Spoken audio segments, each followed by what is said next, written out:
রেলগাড়ির কামরায় হঠাৎ দেখা, ভাবিনি সম্ভব হবে কোনো দিন।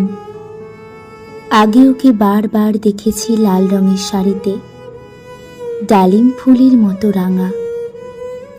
আজ পড়েছে কালো রেশমের কাপড়, আঁচল তুলেছে মাথায়, দোলন চাপার মতন চিকন গৌর মুখখানি ঘিরে। মনে হলো কালো রঙে একটা গভীর দূরত্ব ঘনিয়ে নিয়েছে নিজের চারদিকে, যে দূরত্ব সর্ষে ক্ষেতের শেষ সীমানায় শালবনের নীলাঞ্জনে। থমকে গেল আমার সমস্ত মনটা। চেনা লোককে দেখলাম অচেনার গাম্ভীর্যে। হঠাৎ খবরের কাগজ ফেলে দিয়ে আমাকে করলে নমস্কার। সমাজবিধির পথ গেল খুলে। আলাপ করলেন শুরু, কেমন আছো, কেমন চলছে সংসার ইত্যাদি।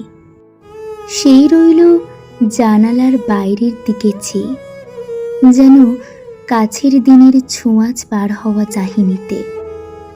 দিলে অত্যন্ত ছোট দুটো একটা জবাব, কোনোটা বা দিলেই না। বুঝিয়ে দিলে হাতের অস্থিরতায় কেন এসব কথা, এর চেয়ে অনেক ভালো চুপ করে থাকা। আমি ছিলাম অন্য বেঞ্চিতে ওর সাথীদের সঙ্গে। একসময় আঙুল নেড়ে জানালে কাছে আসতে, মনে হলো কম সাহস নয়। বসলাম ওর এক বেঞ্চিতে। গাড়ির আওয়াজের আড়ালে বললেন মৃদু স্বরে, কিছু মনে করো না, সময় কোথা সময় নষ্ট করবার।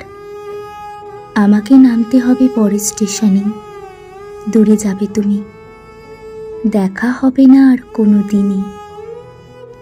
তাই যে প্রশ্নটার জবাব এতকাল থেমে আছে, শুনবো তোমার মুখে, সত্য করে বলবে তো? আমি বললাম, বলবো। বাইরের আকাশের দিকে তাকিয়েই শুধলো, আমাদের গেছে যেদিন একেবারেই কি গেছে, কিছুই কি নেই বাকি। একটুকু রইলেম চুপ করে, তারপর বললেন, রাতের সব তারাই আছে দিনের আলোর গভীরে।